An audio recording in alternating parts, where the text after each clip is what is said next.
pendant qu'il prie, tranquillement, le Saint-Esprit descend. On a le sentiment aujourd'hui que si on ne crée pas une atmosphère, le Saint-Esprit ne peut pas venir. Le Saint-Esprit n'a pas besoin de ton atmosphère. Ce que le Saint-Esprit a besoin, c'est d'hommes et de femmes qui ont soif de sa présence, qui le cherchent et qui sont prêts à lui obéir. Voilà ce dont le Saint-Esprit a besoin. Que ce soit en termes de miracles, guérison, puissance, qu'en métamorphose, changement de caractère, transformation, direction, même dans les plus petits détails de notre vie, nous avons besoin du Saint-Esprit. Il est très indispensable. Bien-aimés, ce matin, je crois qu'il est essentiel de le comprendre. Le Saint-Esprit et sa présence ne sont pas une option, c'est un impératif. J'entends parfois les pasteurs, lorsqu'ils parlent d'implantation, lorsqu'ils parlent également de bâtiments, parler de lieux stratégiques. J'aimerais vous dire ce matin une chose, il n'y a pas de lieu stratégique. Quel que soit le lieu où vous serez, dans la mesure où la présence de Dieu s'y trouve, les hommes et les femmes qui ne connaissent pas le Seigneur y viendront. C'est le miel qui attire les abeilles. Là où se trouve le miel, se trouvent les abeilles. Ce ne sera pas votre belle chorale, ce ne seront pas vos meilleurs musiciens, c'est sa présence. C'est sa présence qui fait la différence. Je parlais ce matin avec des amis qui étaient dans le même hôtel que là où nous étions logés et ils me disaient justement qu'ils sont, eux, dans la campagne. Ils sont en ruralité. Et je leur rappelais que j'ai un ami dont l'église était à 1000 mètres d'altitude. La salle avait été construite dans une ferme. Il n'y avait rien autour, personne. Pour monter, il fallait prendre une petite route et vous arriviez à 1000 mètres d'altitude. Vous êtes au milieu de nulle part. Est-ce que vous étiez déjà au milieu de nulle part? En tout cas, ce n'est pas en prenant le train vers le Havre qu'on est au milieu de nulle part. Hein. Là, on est au milieu de tout le monde. Hein.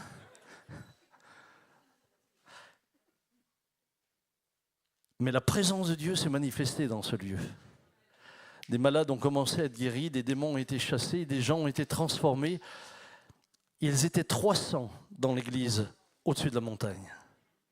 Les gens venaient de partout et ce n'était pas facile d'y arriver. Ils me disaient, tu sais Samuel, souvent, le dimanche à la fin du culte, nous étions obligés de sortir le tracteur pour accrocher la corde aux voitures qui étaient descendues le talus et qui étaient dans les arbres de la forêt. Parce que les gens glissaient. Mais les gens voulaient la présence de Dieu. Bien-aimés, c'est ce qui fait la différence. Ce qui fait la différence dans cette ville et dans cette région, c'est la présence de Dieu au milieu de vous. Cependant, elle est impérative. Nous ne pouvons pas passer à côté de la présence de Dieu. Et la présence de Dieu aujourd'hui sur terre se manifeste par la personne du Saint-Esprit. Je sais que vous le savez, hein. Mais je veux revenir là-dessus. Dès la Genèse, l'Esprit est là lors de la création. Je ne vais pas entrer dans les détails, mais l'Esprit est là également lorsque Adam reçoit le souffle de vie. Genèse 2:7. Dieu l'Éternel forma l'homme de la poussière du sol. Il insuffla dans ses narines un souffle vital et l'homme devint un être vivant. Roar en hébreu, pneuma en grec. Ce souffle de vie est le souffle de l'esprit. Et remarquez que Dieu ne souffle que sur ce qu'il crée. Dieu n'a pas soufflé sur quelque chose d'autre que sur ce qu'il a créé. Il crée Adam et il souffle dessus. Soyez toujours sûrs d'être dans la volonté de Dieu, parce que Dieu ne souffle jamais ailleurs que là où sa volonté a été faite. Vous pouvez faire beaucoup de choses. Vous pouvez être occupé. Vous savez, je dirais que l'art que le diable a pour nous détourner de l'œuvre de Dieu, c'est de nous occuper à faire beaucoup de bonnes choses. Le diable va savoir vous occuper à faire beaucoup de bonnes choses, des choses même très spirituelles. La question est, est-ce que ce sont les œuvres auxquelles Dieu vous a appelé, vous ? C'est ça la vraie question. Vous pouvez être occupé et il va vous occuper Mais pendant que vous serez occupé à beaucoup de choses, vous ne serez pas efficace parce que vous ne serez pas dans ce que Dieu vous appelle. Faites la différence entre être occupé et entre être efficace. On peut être occupé et faire beaucoup de choses, mais Dieu ne souffle pas dessus et on s'épuise, et on peut être efficace parce qu'on est dans la volonté de Dieu et le souffle de Dieu vient et la vie vient dans ce que vous faites. Il fallait le souffle de Dieu pour que la vie vienne. Bien-aimés, sans le souffle de l'Esprit, le christianisme est mort. Il n'y a pas de christianisme vivant sans la présence du Saint-Esprit. Lorsque Ézéchiel a la vision, il dira « prophétise et parle à l'Esprit ». Prophétise, fils de l'homme, et dit à l'Esprit « viens des quatre vents, souffle sur ces morts et qu'ils revivent ». Je prophétisais selon l'ordre qu'il m'avait donné, et l'Esprit entra en eux, et ils reprirent vie. Nous avons besoin d'un christianisme vivant. Mais un christianisme vivant passe au travers de chrétiens vivants. Et les chrétiens vivants, ce sont des hommes non pas qui respirent seulement et qui mangent, ce sont des hommes qui sont remplis du Saint-Esprit. C'est ça un christianisme vivant. C'est ça ce qui transformera ce lieu. C'est ça ce qui attirera des hommes et des femmes. Il y a un bout de temps en arrière, nous avions une journaliste qui est venue, elle était dans l'église et lorsqu'elle a fait son reportage, lors des informations, elle dira quelque chose qui m'a touché. Elle dira, lorsqu'il lève les mains, on dirait qu'il touche le ciel. Et j'avais envie de dire à cette dame, nous n'avons pas besoin de lever les mains pour toucher le ciel est déjà en nous. Bien-aimés, soyez très attentifs à cela. Il vous faut, dans tout ce que vous faites, le souffle de l'Esprit, parce que c'est là qu'est la vie.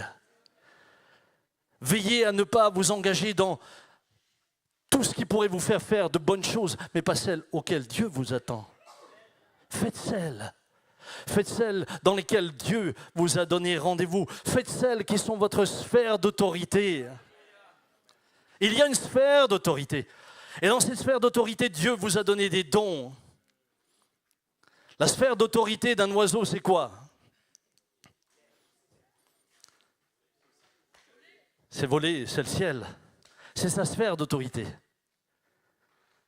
La sphère d'autorité d'un poisson. Je sais qu'il y a des poissons volants. J'étais en Guyane, sur un pont, il y a des poissons qui passaient au-dessus de moi. Là-bas, on va à la chasse on va à la pêche avec un fusil. Mais ça, c'est l'exception qui confirme la règle. L'endroit où le poisson s'épanouit, c'est l'eau. C'est dans votre sphère d'autorité que Dieu va vous bénir. Ne vous trompez jamais, c'est important. Bien-aimé, Adam devint une âme vivante. Mais Jésus dit également à Nicodème, si tu ne nais d'eau et d'esprit, tu n'entreras pas dans le royaume de Dieu. Il n'y a pas de nouvelle naissance sans le Saint-Esprit. Nous ne convertissons personne. À la rigueur, nous pouvons faire des prosélytes. Mais des prosélytes ne sont pas des hommes et des femmes qui connaissent Dieu. Des prosélytes sont des hommes et des femmes qui appliquent des règles. Les règles ne transforment pas les gens, ils les conditionnent. Les règles, c'est comme lorsque vous mettez finalement un gilet à quelqu'un qui a perdu la raison dans le passé, dans les hôpitaux psychiatriques. Lorsque quelqu'un perdait la raison, eh bien on lui mettait une camisole de force. Mais il suffisait d'enlever la camisole pour que le gars soit de nouveau fou comme avant. Beaucoup de chrétiens ont une camisole faite de règles. Enlevez la camisole, ils sont les mêmes pécheurs qu'ils étaient avant parce qu'ils ne sont pas nés de nouveau. Ils ont besoin de la vie d'en haut. J'ai besoin de la vie d'en haut. Bien-aimés, nous sommes la parole de Dieu nous rappelle que nous sommes déjà connectés au ciel. La nouvelle naissance est la marque du début de la vie en communion avec le ciel. Vous êtes déjà connus au ciel. Vous ne serez pas connus le jour où vous entrez dans le ciel. Vous êtes déjà connus au ciel. Quand Thierry arrivera, les anges diront pas « Ah, mais tiens, quelle surprise !» Thierry, tu es déjà connu. Ton épouse est déjà connue. Dis à ton voisin, tu es déjà connu. Tu es déjà connu. Vous êtes assis avec Christ dans les lieux célestes. Frères et sœurs, vous êtes déjà en connexion, déjà connus, déjà en relation. Quelle grâce, quelle joie. Mais ça veut également dire que le ciel vous regarde. Ça, c'est parfois plus embarrassant. Hein? Vous savez, un jour, j'ai fait un excès de vitesse. C'est rare, enfin. Non, moi, j'ai l'impression que les radars sont mal réglés. Et puis, je tombe sur 2 gendarmes qui m'arrêtent. C'était 2 motards. Papiers. Alors, je donne les papiers. Et puis, j'avais mis ma carte pastorale dans mon permis de conduire. Et il ouvre. Il me regarde, il dit, pasteur, est-ce que vous savez que le bon Dieu vous regarde du ciel, pasteur? J'avais la police qui me faisait une leçon spirituelle et qui m'avait oublié que j'étais citoyen du ciel et que quelqu'un me regardait dans le ciel. Bon, quand il a vu que j'étais pasteur, il dit, bon, allez, je ferme les yeux, circulez. Hein. Depuis, j'ai laissé la carte pastorale dans le permis. Peut-être que la prochaine fois. Bien-aimé, Adam avait reçu le souffle de vie. Écoutez bien, le souffle de vie qu'il avait reçu n'était pas un souffle provisoire, c'était le souffle éternel. Adam n'a jamais été destiné à mourir. Adam était destiné à vivre. Et il y a au moment où le péché a lieu, eh bien une rupture, une déconnexion. Adam va encore vivre biologiquement quelques années, puis il mourra. Il y a une déconnexion qui s'est faite à ce moment-là. Une déconnexion de cette vie éternelle. La nouvelle naissance, c'est ce qui eh bien, permet la reconnexion. Vous êtes reconnecté à ce qui est éternel. Adam fut déconnecté de ce qui est éternel. Un jour, bien-aimés, vous vous réveillerez mort.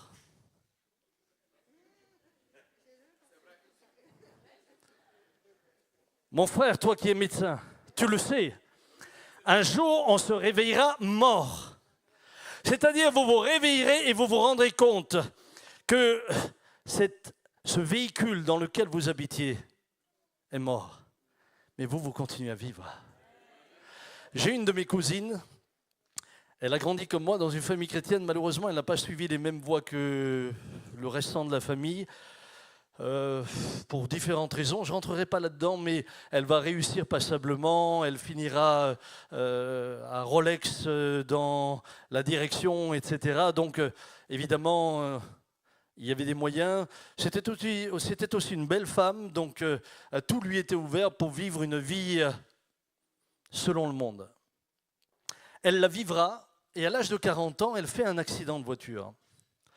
Et alors qu'elle fait l'accident de voiture, elle tombe immédiatement dans le coma sur place. On vient la chercher et on l'emmène pour une intervention en urgence. Et voilà ce qu'elle me raconte.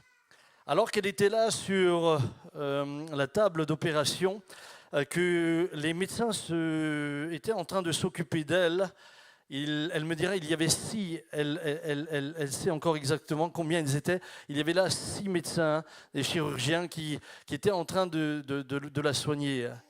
Et elle me dit, tu sais Samuel, à un moment donné, celui qui dirigeait l'intervention, parce que moi je me suis vu sortir de mon corps, et elle dit, celui qui dirige l'intervention dit, on l'a perdu, c'est terminé. Et là, elle me dit, elle qui avait laissé Dieu au loin, elle qui s'était détournée du Seigneur, qui avait suivi ses propres voies. Elle me dit, au moment où il dit, c'est terminé, moi je vois la scène, j'entends. Elle me dit, Sam, je lui prends le bras, je le secoue, je dis, docteur, je suis là, je suis là. Et elle me dit, l'effroi m'a envahi lorsque j'ai réalisé qu'alors que je lui secouais le bras, lui ne réagissait pas. C'est là que j'ai réalisé, je suis morte pour eux, mais je continue à vivre. Et puis, l'un des médecins présents dirait, écoutez, elle n'a que 40 ans, on pourrait encore une fois essayer, une ultime fois. Ils avaient essayé plusieurs fois de la déchoquer, de la faire revenir. Et puis, cette ultime fois, et je crois que ça c'est la prière de toute sa famille qui s'élevait, elle est revenue à la vie. Mais aujourd'hui, je n'ai plus besoin de la convaincre. Je n'ai plus besoin de lui dire, tu es connecté à quelque chose qui est éternel. Ce que tu es ici, ce n'est que passager. Ce n'est que pour peu de temps. Tu es connecté à une vie éternelle. Cependant, ce qui s'est passé avec Adam a été une rupture, une déconnexion. Mais la bonne nouvelle que nous avons à annoncer, et la bonne nouvelle n'est qu'une bonne nouvelle dans la mesure où elle est annoncée. La bonne nouvelle que nous avons à annoncer, c'est qu'en Jésus-Christ, la reconnexion est possible. Permettez-moi juste un instant de retenir votre attention là-dessus. Thierry, il y a combien de temps? Normalement, jusqu'à 45. Moi, parfois, les prédicateurs me posent la même question. Et je leur dis, tu peux prêcher 4 heures. Nous, on part au bout de 3/4 d'heure. Je vais essayer de terminer pour moins le quart. Regardez ce qui se passe. Au moment où Christ meurt sur la croix, nous connaissons tous cela et nous le connaissons parfaitement. Au moment où Christ meurt sur la croix, l'heure c'est 15 heures. C'est à peu près le même moment où l'agneau de Dieu est offert en sacrifice pour les péchés du monde que l'agneau, lui, est sacrifié dans le temple. Le sacrifice dans le temple et le sacrifice de l'agneau de Dieu se font à la même heure, au même moment. Mais à ce moment-là, le sacrifice qui est offert dans le temple, lui ne sera que pour quelques personnes, alors que le sacrifice de l'agneau de Dieu, lui, sera pour tous les hommes, de toutes les nations, de toutes les générations, et ceci pour toujours. À ce moment-là, il y a une œuvre de transfert qui se fait. Il y a une œuvre de transfert, comprenez bien. Mes péchés, vos péchés, nos péchés sont transférés sur Christ qui se charge de nos fautes. Et à la place et en lieu de ce que nous étions des coupables, lui va transférer sa justice sur nous. C'est sa justice que nous allons recevoir. Nous allons donc être reconnectés à Dieu par l'œuvre de Christ.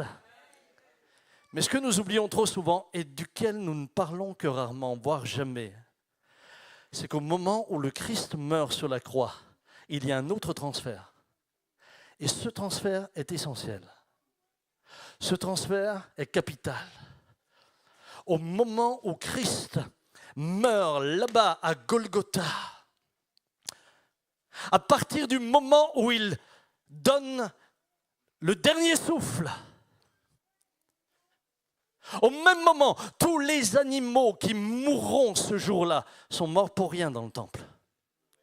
Et dans les 70 ans à venir de l'existence du temple jusqu'à sa destruction, tout sacrifice n'avait plus lieu d'être et tout animal mourait en vain.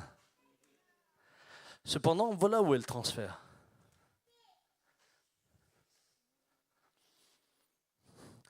Au moment où le Fils de Dieu meurt sur la croix, alors que la présence de Dieu, depuis que Salomon avait prié dans le temple, était venue dans le temple, la présence de Dieu va passer au moment de la mort du Christ d'un temple de pierre dans des temples de chair. D'un temple de pierre dans des temples de chair. Vous êtes les pierres vivantes. Vous formez un édifice spirituel. C'est vous ensemble qui formez l'Église. C'est pourquoi ce lieu n'est qu'un bâtiment pour abriter l'Église. L'onction sera dépendante des pierres vivantes. L'onction ne sera jamais dépendante des murs. L'onction ne sera jamais dépendante de vitraux. L'onction ne sera jamais dépendante d'une architecture. L'onction est dépendante des pierres vivantes qui constituent cette église qui est un édifice spirituel. Parce qu'il y a eu transfert de la présence de Dieu dans un temple de pierre, la présence de Dieu dans des temples de chair. Est-ce que ce n'est pas extraordinaire? Voyez-vous, la présence du Saint-Esprit, elle a dès avant même la création, elle passe par Adam et nous la retrouvons. À quel point importante lorsque nous considérons ce que Moïse fera avec le tabernacle. Pour Moïse, pour David, pour Salomon, la présence de Dieu était essentielle. Lorsque David péchera, lorsque David chutera, sa seule prière sera « Ô Dieu, crée en moi un cœur pur, renouvelle en moi un esprit bien disposé, ne me rejette pas loin de ta face. » Et maintenant, écoutez bien, ne me retire pas ton Esprit Saint. Pourquoi? Parce qu'il savait ce qui se passe lorsque l'Esprit se retire. Il l'avait observé dans la personne de Saül. Saül avait été un homme oint, Saül avait été un homme d'onction, Saül avait reçu la présence du Saint-Esprit. Mais voilà que l'onction s'est retirée et vous n'aviez plus qu'un roi en fonction mais sans onction, alors que vous aviez un roi sans fonction mais avec l'onction, c'était David. David savait à quel point la présence du Saint-Esprit était essentielle. Moïse savait. Regardez ce qui se produit. Elle était symbolisée, cette présence, par ce chandelier. Ce chandelier dans lequel se trouvait l'huile. Ce chandelier qui était, lui, finalement, dans un lieu sombre, un lieu de ténèbres. Bien-aimé, la lumière n'a de sens que dans la mesure où elle éclaire les ténèbres. Vous êtes la lumière du monde. Vous êtes la lumière de Jésus-Christ ici au Havre. L'église ici est un chandelier pour cette région. Nous avons entendu hier, et tu l'as magnifiquement résumé, Pascal, merci pour hier soir, tu l'as magnifiquement résumé, mais vous êtes le résultat d'une histoire. Vous êtes un chandelier. Ce chandelier a toujours brillé. Il a brillé dans l'obscurité. L'huile était présente et permettait à cette flamme de s'élever. J'aimerais vous dire que nous ne brillerons jamais sans le Saint-Esprit. Jamais. Bien-aimés, jamais nous avons besoin du Saint-Esprit. Je vois des hommes et des femmes qui rentrent dans l'église et qui nous disent « Mais qu'avez-vous? Il y a une présence dans ce lieu. » L'autre jour, nous avons eu un homme qui est venu pour la première fois. Il s'est avancé au salut. Il a donné son cœur à Jésus et au même moment, il a été baptisé du Saint-Esprit. Il ne sait même pas ce qui lui est arrivé. Des malades rentrent et repartent guéris. Des démons quittent à cause de la présence de Dieu. Il n'y a pas besoin de longs discours, il n'y a pas besoin de hurler, il n'y a pas besoin de faire toutes sortes de simagrées. Lorsque l'Esprit approuve, il descend. Voyez ce qui se passe dans le tabernacle. Exode 40, verset 34. Alors la nuée couvrit la tente de la rencontre.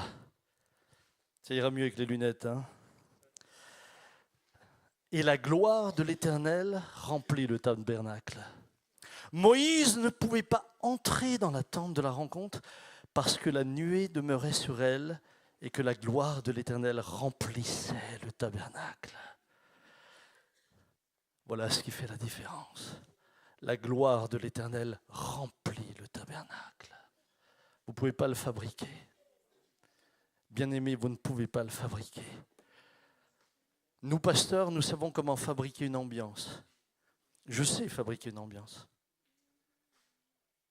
Je sais fabriquer une atmosphère. Mais une atmosphère n'est pas la présence du Saint-Esprit.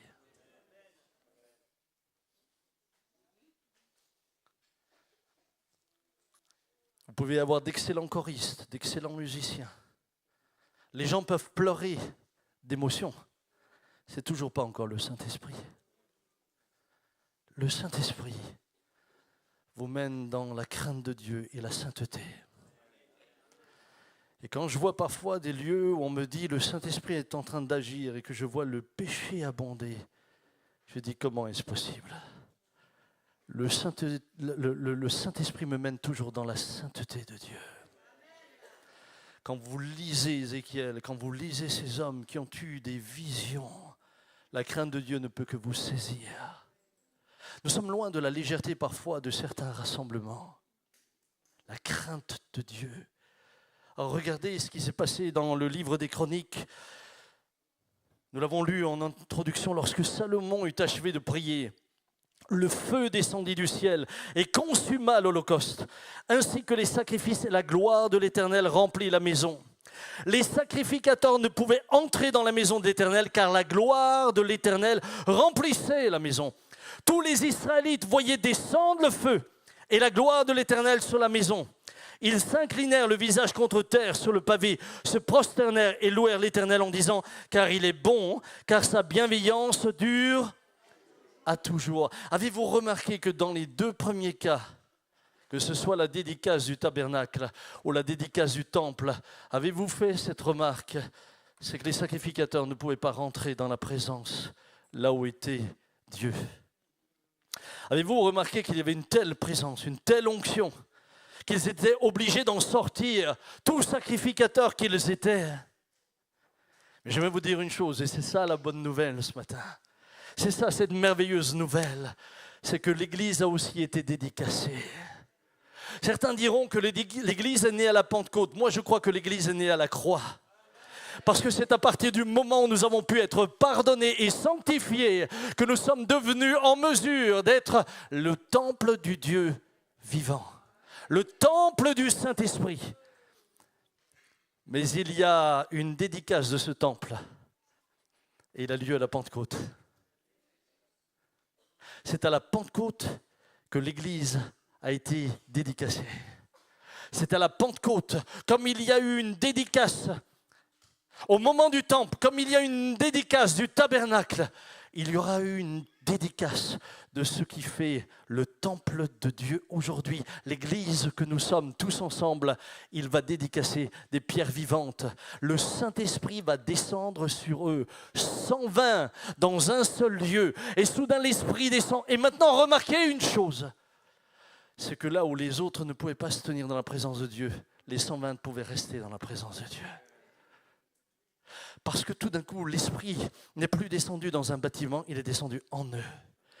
En eux, au-dedans d'eux. C'est ce qui fait toute la différence. Frères et sœurs, vous êtes et nous sommes un peuple de sacrificateurs. Tu es un sacrificateur, je suis un sacrificateur et je peux me tenir dans la présence de Dieu, sous l'onction du Saint-Esprit. Remarquez une chose extrêmement intéressante. Le Saint-Esprit va descendre sur 120 personnes. Il n'y a pas de chorale. Il n'y a pas de pianiste. Il n'y a pas de musicien. Ils sont en train de prier. Peut-être encore en train de régler certains comptes entre Marie et Pierre. Et là, pendant qu'ils sont simplement assis, pendant qu'ils prient, tranquillement, le Saint-Esprit descend. On a le sentiment aujourd'hui que si on ne crée pas une atmosphère, le Saint-Esprit ne peut pas venir. Le Saint-Esprit n'a pas besoin de ton atmosphère. Ce que le Saint-Esprit a besoin, c'est d'hommes et de femmes qui ont soif de sa présence, qui le cherchent et qui sont prêts à lui obéir. Voilà ce dont le Saint-Esprit a besoin. Je me souviendrai toute ma vie, ça ne me quittera jamais, jamais, aussi longtemps que je vivrai. Je l'avais déjà raconté à différents endroits, mais ça m'a tellement marqué. J'étais au fin fond de nulle part au Sénégal, dans un village de brousse. Pour ceux qui connaissent l'Afrique, vous savez qu'il y a des lieux en brousse où on est à peu près perdu. Pas d'électricité, pas d'eau courante. C'était la fin de la journée, j'avais déjà eu 5 réunions dans la journée à différents endroits dans les villages. Et quand vous vous déplacez au Sénégal à certaines périodes de l'année, je vous assure, il fait chaud. Et le petit Européen que je suis n'a pas forcément toujours la même endurance. Donc j'arrive le soir, j'étais fatigué, et j'arrive dans cette petite église, et Le culte doit commencer, donc pour appeler les gens, ils avaient une jante de voiture, et là, ils tapent dessus. Ça faisait Peugeot, Peugeot, Peugeot, Peugeot. Puis j'ai commencé à voir 3 vieilles personnes arriver, 3 vieilles personnes. Et j'étais là avec 3 vieilles personnes. Jokel était encore avec moi avec son djembé. Tout ce que nous avions comme instrument, c'est un djembé. Puis intérieurement, vous savez, intérieurement, c'est terrible. On est terrible. Je disais, Seigneur, j'ai fait tous ces kilomètres. Moi, j'ai rien contre les vieilles personnes. Mais... Oui, ma sœur, je n'ai rien contre les vieilles personnes, puisque je suis en train de vous rejoindre, ma sœur. Je suis en train de vous rejoindre. D'ailleurs, vous êtes une vision prophétique pour moi. Voilà ce qui t'attend, mon petit. Voilà ce qui vient. Puis, je dis, Seigneur, 3 personnes. Bon, alors, vous savez, on s'encourage nous-mêmes. Seigneur, tu as dit, une âme vaut mieux que si on gagnait le monde entier. Alléluia pour ces 3 personnes. Et puis, soudain, j'ai vu arriver des petits enfants, des petits garçons. Ils sont arrivés, mais tout beaux. C'était tout beau. On était en brousse, mais alors, je vous assure, ils sortaient d'un magasin. Hein. C'était tout beau, tout propre, tout. Ils sont venus s'asseoir là, 5, 10, 15, 20, 25, 30. Les petits, je ne sais pas, moi, entre 4 ans, 14 ans, 15 ans, les plus âgés. Et puis, des petites filles sont venues de l'autre côté, ils ne s'asseyaient pas du même côté. La même chose. À la fin, j'étais avec 3 piliers. J'ai compris, vous, que pour ne pas avoir d'ennui, vous les appelez les piliers. Hein? Vous êtes malins, les Normands, hein? Mais quand je vais rentrer, je vais aussi les appeler les piliers.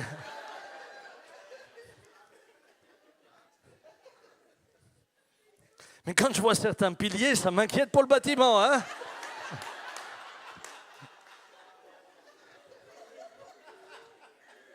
Et puis j'ai là 80 gamins. 80 gamins. Je dis, Seigneur, moi, je dois changer ma prédication. Vous voyez, c'est un pilier. Je dois changer ma Pardonnez-moi. Je dois changer ma prédication. Moi, il y a parfois des idées qui me viennent. Je dois même lutter contre pour ne pas les dire. Et Claude, il sait ça. Et parfois, des choses m'échappent.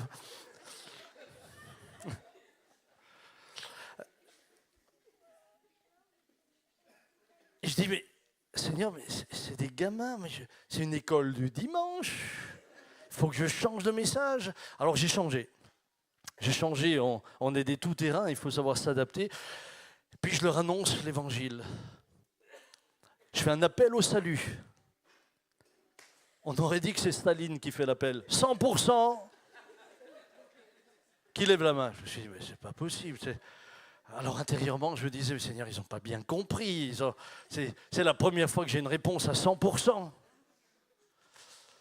Et puis, le Seigneur me dit, tu vas prier pour chacun d'entre eux. J'avais encore un couple avec moi, mon épouse était avec moi. Alors j'ai dit, bon, ok, on va prier pour eux. Alors je prie pour chacun, on prie pour chacun d'entre eux. On les appelle et on prie vraiment avec le même sérieux que des adultes. On a prié pour chacun d'eux. Lorsqu'on a terminé de prier, le Seigneur me dit, maintenant tu vas prier pour qu'ils soient baptisés du Saint-Esprit. J'ai dit, Seigneur, ils ne savent même pas ce qu'est le Saint-Esprit. Il va falloir que je fasse encore un enseignement maintenant sur le Saint-Esprit. Il dit, non, obéis-moi. Obéis-moi. Donc, ils sont là, les 80, et je dis, qu'est-ce que je dois faire, Seigneur? Et le Seigneur va me dire quelque chose qui va me sortir de mes habitudes. Vous savez, je suis quand même assez... j'ai la tête sur les épaules. Je suis... Oui, merci, alsacien, ma sœur, oui. Oui, oui. Français de naissance, alsacien par la grâce de Dieu, oui. Vous avez raison, mais je suis donc quand même alsacien assez... Et là, le Seigneur me dit, tu vas tu vas simplement les faire chanter le Alléluia.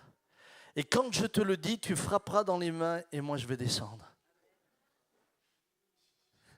Oui, amen, ma soeur, mais moi je n'ai jamais fait ça. J'ai dit, mais je vais frapper dans les mains. Donc les enfants arrivent, ils sont là et je leur dis, on va chanter Alléluia. C'est la seule chose qu'on pouvait chanter ensemble, puisqu'ils parlaient sérère. Moi je ne parlais pas le sérère. Donc on chante Alléluia, Alléluia.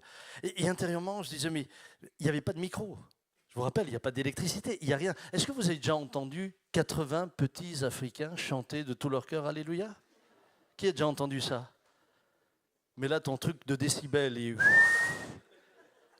tu le ranges, hein? Et je disais, mais Seigneur, tu me dis de frapper dans les mains, ça sert à quoi? Ils ne vont même pas l'entendre.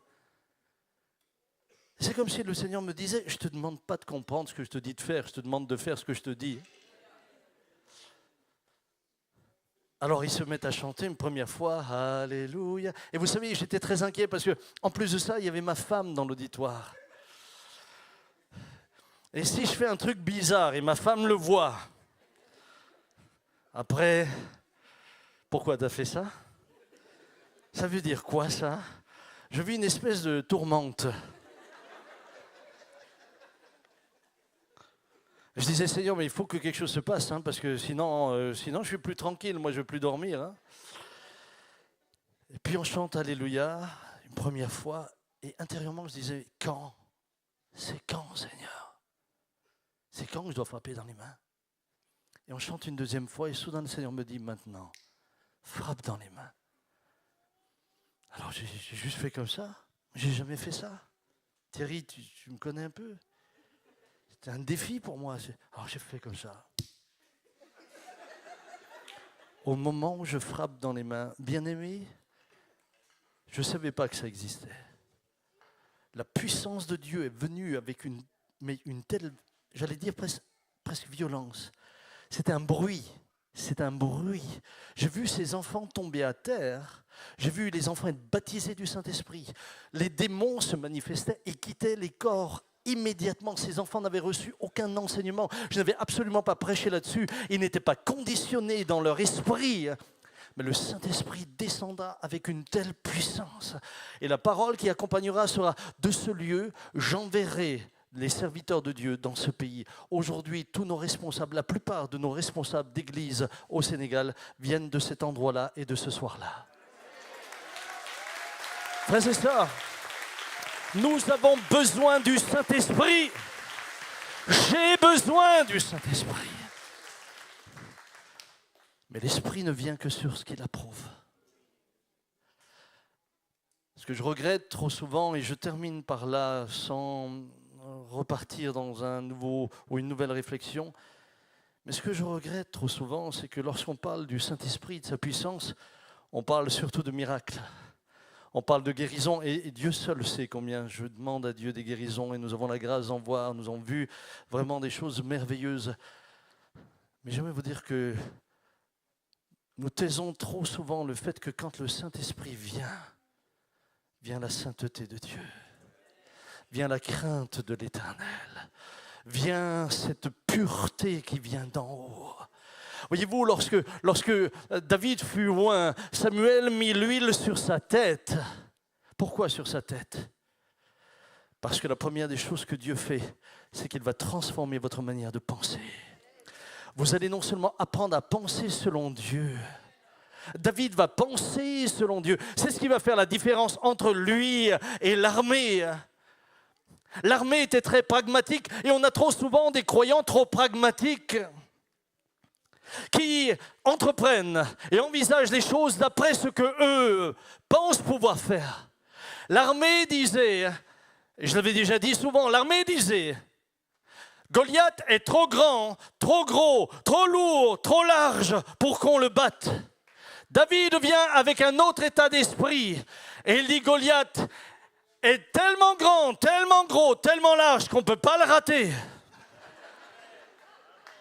C'est la même situation, mais avec un autre regard.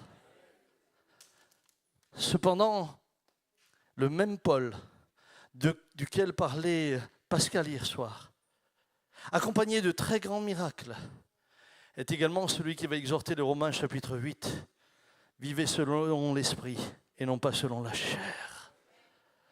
Et aujourd'hui, ce qui m'attriste trop souvent, c'est qu'on assiste à parfois un espèce de folklore évangélique dans lequel il y a beaucoup d'ambiance, on fait beaucoup de bruit. Mais derrière, les vies ne sont pas sanctifiées. Derrière, la sainteté n'est pas là. Derrière, tu trouves la pornographie. Derrière, tu trouves toutes sortes d'idéologies. Derrière, tu trouves des vies qui n'honorent pas Dieu. Tu trouves des vies qui ne sont pas intègres devant Dieu. Des hommes et des femmes qui sont capables de mentir. Des hommes et des femmes qui sont capables de se trahir les uns les autres. Et tout cela prétendument rempli du Saint-Esprit. Frères et sœurs, lorsque l'Esprit vient, vient l'autorité, vient la puissance, mais vient aussi la sainteté. Fermons nos yeux un instant, je ne voudrais pas prolonger.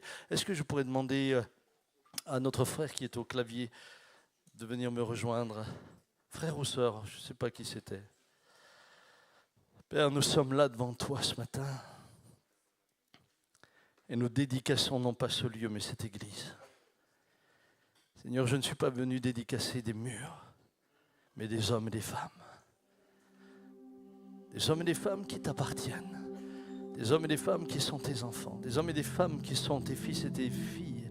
Des hommes et des femmes qui, par l'œuvre de la croix, ont été reconnectés à la vie éternelle. La vie éternelle, c'est qu'ils te connaissent, toi, le seul et le vrai Dieu. Celui qui connaît Dieu a la vie éternelle.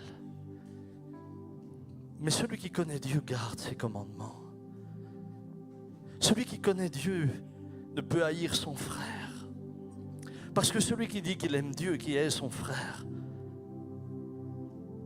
est du diable. Mes frères, mes sœurs, ce matin, il s'agit de la sainteté de Dieu. Dans cette chambre haute, ils étaient simplement réunis en train de prier. Mais comme le Saint-Esprit est descendu sur ce que Dieu avait fait en formant de la poussière cette forme qui devait devenir le premier être humain,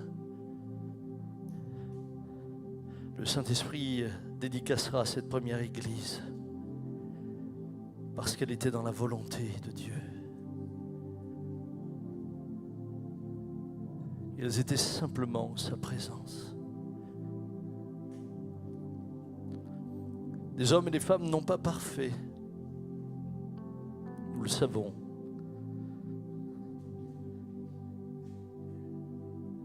Mais qui voulaient chercher sa présence. Lorsque Dieu vient et l'onction vient sur toi, ce n'est pas seulement pour que tu sois en mesure de croire que le miraculeux est possible, mais surtout pour que tu réalises que tu es un ambassadeur du ciel et que tu dois vivre en tant qu'ambassadeur de ce ciel. Que tu es un homme qui représente ce royaume. Oh, puisse le Havre, lorsqu'il voit l'un de vous s'approcher de lui, dire, en voyant cet homme venir vers moi, le royaume de Dieu s'est approché de moi. Le royaume de Dieu s'est approché de moi au travers de cet homme, de cette femme. Maman, tu cherches tes enfants à l'école. Que les mamans autour de toi puissent commencer à dire le royaume de Dieu s'est approché de nous. Il y a plus qu'une maman souriante ou sympathique. Il y a plus qu'une personne très positive. Il y a une présence sur elle. Que tes voisins aient envie de te rencontrer, envie d'être avec toi.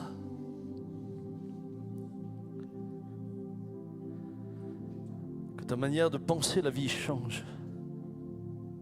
Lorsque l'onction vient, le regard que vous portez sur la vie change. Vos priorités changent.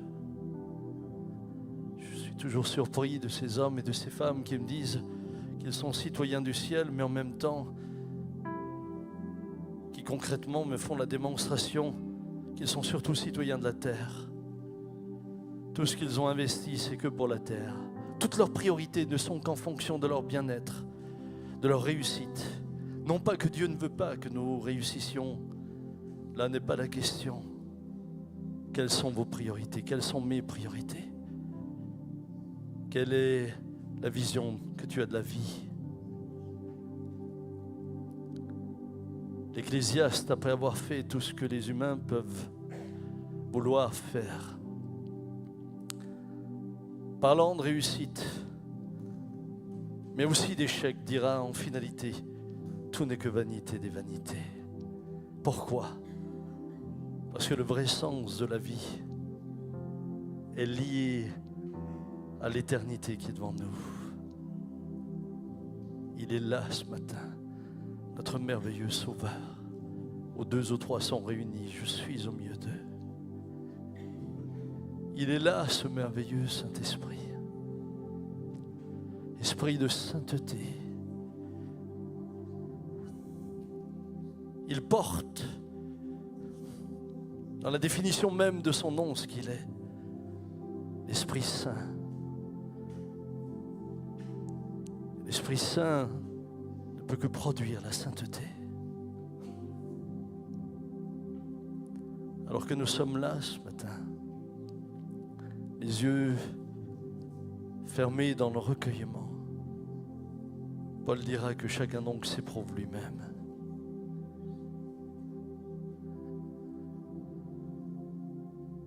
Dieu cherche des hommes et des femmes oints et ointes. Dieu cherche des hommes et des femmes sur qui il peut mettre l'onction.